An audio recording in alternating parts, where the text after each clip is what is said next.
Exodus 23. You must not pass along false rumors. You must not cooperate with evil people by lying on the witness stand. You must not follow the crowd in doing wrong. When you are called to testify in a dispute, do not be swayed by the crowd to twist justice, and do not slant your testimony in favor of a person just because that person is poor. If you come upon your enemy's ox or donkey that has strayed away, take it back to its owner. If you see that the donkey of someone who hates you has collapsed under its load, do not walk by. Instead, stop and help. In a lawsuit, you must not deny justice to the poor. Be sure never to charge anyone falsely with evil. Never sentence an innocent or blameless person to death, for I never declare a guilty person to be innocent. Take no bribes, for a bribe makes you ignore something that you clearly see. A bribe makes even a righteous person twist the truth. You must not oppress foreigners. You know what it's like to be a foreigner, for you yourselves were once foreigners in the land of Egypt. Plant and harvest your crops for 6 years, but let the land be renewed and lie uncultivated during the 7th year. Then let the poor among you harvest whatever grows on its own. Leave the rest for wild animals to eat. The same applies to your vineyards and olive groves. You have 6 days each week for your ordinary work, but on the 7th day you must stop working. This gives your ox and your donkey a chance to rest. It also allows your slaves and the foreigners living among you to be refreshed. Pay close attention to all my instructions. You must not call on the name of any other gods. Do not even speak their names. Each year, you must celebrate 3 festivals in my honor. First, celebrate the festival of unleavened bread. For 7 days, the bread you eat must be made without yeast, just as I commanded you. Celebrate this festival annually at the appointed time in early spring, in the month of Abib, for that is the anniversary of your departure from Egypt. No one may appear before me without an offering. Second, celebrate the festival of harvest, when you bring me the first crops of your harvest. Finally, celebrate the festival of the final harvest, at the end of the harvest season, when you have harvested all the crops from your fields. At these 3 times each year, every man in Israel must appear before the sovereign, the Lord. You must not offer the blood of my sacrificial offerings together with any baked goods containing yeast, and do not leave the fat from the festival offerings until the next morning. As you harvest your crops, bring the very best of the first harvest to the house of the Lord your God. You must not cook a young goat in its mother's milk. See, I am sending an angel before you to protect you on your journey and lead you safely to the place I have prepared for you. Pay close attention to him and obey his instructions. Do not rebel against him, for he is my representative, and he will not forgive your rebellion. But if you are careful to obey him, following all my instructions, then I will be an enemy to your enemies, and I will oppose those who oppose you. For my angel will go before you and bring you into the land of the Amorites, Hittites, Perizzites, Canaanites, Hivites, and Jebusites, so you may live there, and I will destroy them completely. You must not worship the gods of these nations, or serve them in any way, or imitate their evil practices. Instead, you must utterly destroy them and smash their sacred pillars. You must serve only the Lord your God. If you do, I will bless you with food and water, and I will protect you from illness. There will be no miscarriages or infertility in your land, and I will give you long, full lives. I will send my terror ahead of you and create panic among the people whose lands you invade. I will make all your enemies turn and run. I will send terror ahead of you to drive out the Hivites, Canaanites, and Hittites. But I will not drive them out in a single year, because the land would become desolate and the wild animals would multiply and threaten you. I will drive them out a little at a time until your population has increased enough to take possession of the land. I will fix your boundaries from the Red Sea to the Mediterranean Sea, from the eastern wilderness to the Euphrates River. I will hand over to you the people now living in the land, and you will drive them out ahead of you. Make no treaties with them or their gods. They must not live in your land, or they will cause you to sin against me. If you serve their gods, you will be caught in the trap of idolatry. Exodus 24. Then the Lord instructed Moses, "Come up here to me and bring along Aaron, Nadab, Abihu, and 70 of Israel's elders, all of you must worship from a distance. Only Moses is allowed to come near to the Lord. The others must not come near, and none of the other people are allowed to climb up the mountain with him." Then Moses went down to the people and repeated all the instructions and regulations the Lord had given him. All the people answered with one voice, "We will do everything the Lord has commanded." Then Moses carefully wrote down all the Lord's instructions. Early the next morning, Moses got up and built an altar at the foot of the mountain. He also set up 12 pillars, one for each of the 12 tribes of Israel. Then he sent some of the young Israelite men to present burnt offerings and to sacrifice bulls as peace offerings to the Lord. Moses drained half the blood from these animals into basins. The other half he splattered against the altar. Then he took the book of the covenant and read it aloud to the people. Again they all responded, "We will do everything the Lord has commanded. We will obey." Then Moses took the blood from the basins and splattered it over the people, declaring, "Look, this blood confirms the covenant the Lord has made with you in giving you these instructions." Then Moses, Aaron, Nadab, Abihu, and the 70 elders of Israel climbed up the mountain. There they saw the God of Israel. Under his feet there seemed to be a surface of brilliant blue lapis lazuli, as clear as the sky itself. And though these nobles of Israel gazed upon God, he did not destroy them. In fact, they ate a covenant meal, eating and drinking in his presence. Then the Lord said to Moses, "Come up to me on the mountain. Stay there, and I will give you the tablets of stone on which I have inscribed the instructions and commands, so you can teach the people." So Moses and his assistant Joshua set out, and Moses climbed up the mountain of God. Moses told the elders, "Stay here and wait for us until we come back. Aaron and Hur are here with you. If anyone has a dispute while I am gone, consult with them." Then Moses climbed up the mountain, and the cloud covered it, and the glory of the Lord settled down on Mount Sinai, and the cloud covered it for 6 days. On the 7th day the Lord called to Moses from inside the cloud. To the Israelites at the foot of the mountain, the glory of the Lord appeared at the summit like a consuming fire. Then Moses disappeared into the cloud as he climbed higher up the mountain. He remained on the mountain 40 days and 40 nights.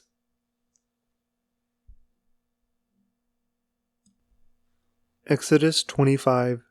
The Lord said to Moses, "Tell the people of Israel to bring me their sacred offerings. Accept the contributions from all whose hearts are moved to offer them. Here is a list of sacred offerings you may accept from them: gold, silver, and bronze, blue, purple, and scarlet thread, fine linen and goat hair for cloth, tanned ram skins and fine goatskin leather, acacia wood, olive oil for the lamps, spices for the anointing oil and the fragrant incense, onyx stones and other gemstones to be set in the ephod and the priest's chestpiece. Have the people of Israel build me a holy sanctuary so I can live among them. You must build this tabernacle and its furnishings exactly according to the pattern I will show you. Have the people make an ark of acacia wood, a sacred chest 45 inches long, 27 inches wide, and 27 inches high. Overlay it inside and outside with pure gold, and run a molding of gold all around it. Cast 4 gold rings, and attach them to its 4 feet, 2 rings on each side. Make poles from acacia wood, and overlay them with gold. Insert the poles into the rings at the sides of the ark to carry it. These carrying poles must stay inside the rings, never remove them. When the ark is finished, place inside it the stone tablets inscribed with the terms of the covenant, which I will give to you. Then make the ark's cover, the place of atonement, from pure gold. It must be 45 inches long and 27 inches wide. Then make 2 cherubim from hammered gold, and place them on the 2 ends of the atonement cover. Mold the cherubim on each end of the atonement cover, making it all of 1 piece of gold. The cherubim will face each other and look down on the atonement cover. With their wings spread above it, they will protect it. Place inside the ark the stone tablets inscribed with the terms of the covenant, which I will give to you. Then put the atonement cover on top of the ark. I will meet with you there and talk to you from above the atonement cover between the gold cherubim that hover over the ark of the covenant. From there I will give you my commands for the people of Israel. Then make a table of acacia wood, 36 inches long, 18 inches wide, and 27 inches high. Overlay it with pure gold and run a gold molding around the edge. Decorate it with a 3-inch border all around, and run a gold molding along the border. Make 4 gold rings for the table and attach them at the 4 corners next to the 4 legs. Attach the rings near the border to hold the poles that are used to carry the table.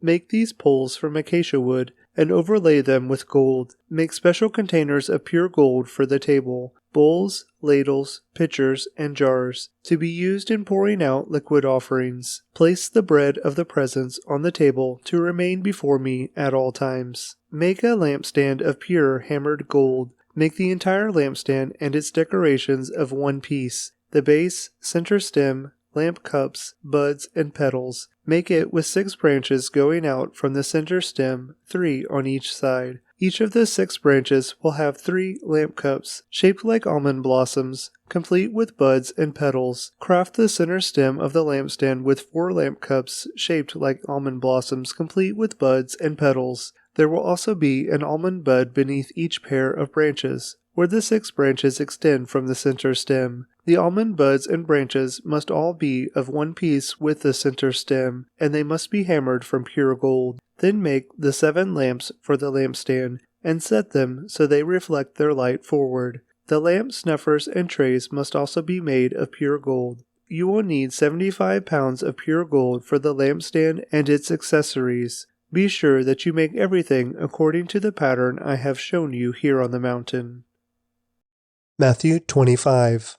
Then the kingdom of heaven will be like 10 bridesmaids, who took their lamps and went to meet the bridegroom. 5 of them were foolish, and 5 were wise. The 5 who were foolish didn't take enough olive oil for their lamps, but the other 5 were wise enough to take along extra oil. When the bridegroom was delayed, they all became drowsy and fell asleep. At midnight they were roused by the shout, "Look, the bridegroom is coming! Come out and meet him."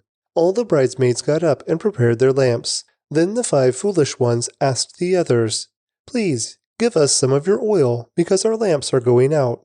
But the others replied, "We don't have enough for all of us. Go to a shop and buy some for yourselves." But while they were gone to buy oil, the bridegroom came. Then those who were ready went in with him to the marriage feast, and the door was locked.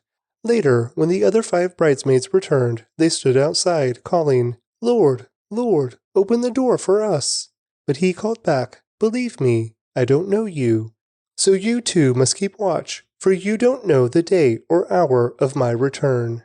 Again, the kingdom of heaven can be illustrated by the story of a man going on a long trip. He called together his servants and entrusted his money to them while he was gone. He gave 5 bags of silver to one, 2 bags of silver to another, and 1 bag of silver to the last, dividing it in proportion to their abilities. Then he left on his trip. The servant who received the 5 bags of silver began to invest the money and earned 5 more. The servant with 2 bags of silver also went to work and earned 2 more. But the servant who received the 1 bag of silver dug a hole in the ground and hid the master's money. After a long time, their master returned from his trip and called them to give an account of how they had used his money. The servant to whom he had entrusted the 5 bags of silver came forward with 5 more and said, "Master, you gave me 5 bags of silver to invest, and I have earned 5 more." The master was full of praise. "Well done, my good and faithful servant. You have been faithful in handling this small amount, so now I will give you many more responsibilities. Let's celebrate together." The servant who had received the 2 bags of silver came forward and said, "Master, you gave me 2 bags of silver to invest, and I have earned 2 more."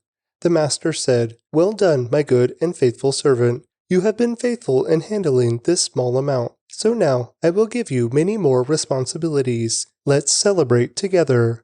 Then the servant with the 1 bag of silver came and said, "Master, I knew you were a harsh man, harvesting crops you didn't plant and gathering crops you didn't cultivate. I was afraid I would lose your money, so I hid it in the earth. Look, here is your money back." But the master replied, "You wicked and lazy servant. If you knew I harvested crops I didn't plant and gathered crops I didn't cultivate, why didn't you deposit my money in the bank? At least I could have gotten some interest on it. Then he ordered, "Take the money from this servant and give it to the one with the 10 bags of silver. To those who use well what they are given, even more will be given, and they will have an abundance. But from those who do nothing, even what little they have will be taken away. Now, throw this useless servant into the outer darkness, where there will be weeping and gnashing of teeth. But when the Son of Man comes in his glory, and all the angels with him, then he will sit upon his glorious throne. All the nations will be gathered in his presence, and he will separate the people as a shepherd separates the sheep from the goats. He will place the sheep at his right hand and the goats at his left. Then the king will say to those on his right, 'Come, you who are blessed by my Father. Inherit the kingdom prepared for you from the creation of the world. For I was hungry, and you fed me. I was thirsty, and you gave me a drink. I was a stranger, and you invited me into your home. I was naked, and you gave me clothing. I was sick, and you cared for me. I was in prison, and you visited me.' Then these righteous ones will reply, 'Lord, when did we ever see you hungry and feed you, or thirsty and give you something to drink, or a stranger and show you hospitality, or naked and give you clothing? When did we ever see you sick or in prison and visit you?' And the king will say, 'I tell you the truth, when you did it to one of the least of these, my brothers and sisters, you were doing it to me.' Then the king will turn to those on the left and say, 'Away with you, you cursed ones, into the eternal fire prepared for the devil and his demons. For I was hungry, and you didn't feed me. I was thirsty, and you didn't give me a drink. I was a stranger, and you didn't invite me into your home. I was naked, and you didn't give me clothing. I was sick and in prison, and you didn't visit me.' Then they will reply, 'Lord, when did we ever see you hungry or thirsty, or a stranger, or naked, or sick, or in prison, and not help you?' And he will answer, 'I tell you the truth, when you refused to help the least of these my brothers and sisters, you were refusing to help me.' And they will go away into eternal punishment, but the righteous will go into eternal life." Proverbs 25. These are more Proverbs of Solomon, collected by the advisors of King Hezekiah of Judah. It is God's privilege to conceal things and the king's privilege to discover them. No one can comprehend the height of heaven, the depth of the earth, or all that goes on in the king's mind. Remove the impurities from silver, and the sterling will be ready for the silversmith. Remove the wicked from the king's court, and his reign will be made secure by justice. Don't demand an audience with the king, or push for a place among the great. It is better to wait for an invitation to the head of the table than to be sent away in public disgrace. Just because you've seen something, don't be in a hurry to go to court. For what will you do in the end if your neighbor deals you a shameful defeat? When arguing with your neighbor, don't betray another person's secret. Others may accuse you of gossip, and you will never regain your good reputation. Timely advice is lovely, like golden apples in a silver basket. To one who listens, valid criticism is like a gold earring or other gold jewelry. Trustworthy messengers refresh, like snow in summer. They revive the spirit of their employer. A person who promises a gift but doesn't give it is like clouds and wind that bring no rain. Patience can persuade a prince, and soft speech can break bones. Do you like honey? Don't eat too much, or it will make you sick. Don't visit your neighbors too often, or you will wear out your welcome. Telling lies about others is as harmful as hitting them with an axe, wounding them with a sword, or shooting them with a sharp arrow. Putting confidence in an unreliable person in times of trouble is like chewing with a broken tooth or walking on a lame foot. Singing cheerful songs to a person with a heavy heart is like taking someone's coat in cold weather or pouring vinegar in a wound. If your enemies are hungry, give them food to eat. If they are thirsty, give them water to drink. You will heap burning coals of shame on their heads, and the Lord will reward you. As surely as a north wind brings rain, so a gossiping tongue causes anger. It's better to live alone in the corner of an attic than with a quarrelsome wife in a lovely home. Good news from far away is like cold water to the thirsty. If the godly give in to the wicked, it's like polluting a fountain or muddying a spring. It's not good to eat too much honey, and it's not good to seek honors for yourself. A person without self-control is like a city with broken down walls. Psalm 25, a Psalm of David. O Lord, I give my life to you. I trust in you, my God. Do not let me be disgraced, or let my enemies rejoice in my defeat. No one who trusts in you will ever be disgraced, but disgrace comes to those who try to deceive others. Show me the right path, O Lord. Point out the road for me to follow. Lead me by your truth and teach me, for you are the God who saves me. All day long I put my hope in you. Remember, O Lord, your compassion and unfailing love, which you have shown from long ages past. Do not remember the rebellious sins of my youth. Remember me in the light of your unfailing love, for you are merciful, O Lord. The Lord is good and does what is right. He shows the proper path to those who go astray. He leads the humble in doing right, teaching them his way. The Lord leads with unfailing love and faithfulness all who keep his covenant and obey his demands. For the honor of your name, O Lord, forgive my many, many sins. Who are those who fear the Lord? He will show them the path they should choose. They will live in prosperity, and their children will inherit the land. The Lord is a friend to those who fear him. He teaches them his covenant. My eyes are always on the Lord, for he rescues me from the traps of my enemies.